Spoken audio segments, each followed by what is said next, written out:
মন্ত্রী সুধাংশু দাসের সভাপতিত্বে বৃহস্পতিবার তফসিলি জাতি কল্যাণ দপ্তরের পর্যালোচনা বৈঠক অনুষ্ঠিত হয় Agartala Gorkhabasti SC/ST welfare office কক্ষে। মন্ত্রী সুধাংশু দাস জানান, SC ওয়েলফেয়ার দপ্তরে 25-26 অর্থ বছরে বাজেট যে পরিকল্পনা হাতে নেওয়া হয়েছে এগুলিকে কিভাবে বাস্তবায়িত করা যায় এবং 24-25 অর্থ বছরে আমাদের অ্যাচিভমেন্ট কি ছিল বা ঘাটতি কোন জায়গায় রয়েছে তা আলোচনা করার জন্য কর্মসূচির আয়োজন করা হয়েছে। তাছাড়া তফসিলি জাতি মানুষদের আরো কিভাবে উন্নয়ন করা যায়, যে সমস্ত পরিকল্পনা হাতে নেওয়া হয়েছে তফসিলি জাতিভুক্ত মানুষদের জন্য তা কিভাবে দ্রুত করা যায় এবং তাদের কাছে পৌঁছে দেওয়া যায়, তার পাশাপাশি পরবর্তী 100 দিনের কাজের একটি রূপরেখা তৈরি করা হবে, কোন কাজগুলি গুরুত্বপূর্ণ তা ঠিক করা হবে। আজকের এই পর্যালোচনা বৈঠকে পরিশেষে তফসিলি জাতিভুক্ত মানুষের অর্থনৈতিক ও সামাজিক মান উন্নয়নে এই দপ্তর যাতে আরো বেশি দায়িত্ব নিয়ে কাজ করতে পারে তা নিয়ে আজকের এই পর্যালোচনা বৈঠকে আলোচনা করা হবে।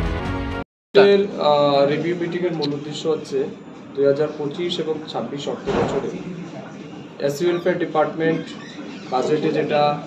বরাদ্দ রেখেছে, যে পরিকল্পনা হাতে নিয়েছে এগুলিকে কিভাবে বাস্তবায়িত করা যায় এবং আজকের এই রিভিউ মিটিংয়ে আমরা আলোচনা করব 24-25 অর্থ বছরে আমাদের অ্যাচিভমেন্ট কি এবং ফেইলিউর কোন জায়গাতে রয়েছে, এটা আমরা পুঙ্খানুপুঙ্খভাবে আলোচনা করব এবং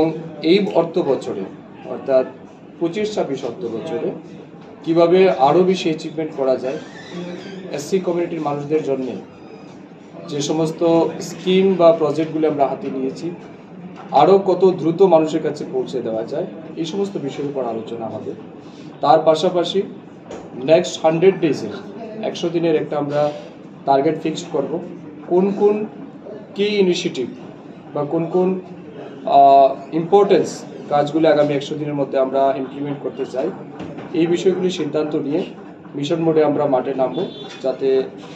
তপশিলি জাতি কল্যাণের মানুষের, তপশিলি জাতি সম্প্রদায়ভুক্ত মানুষের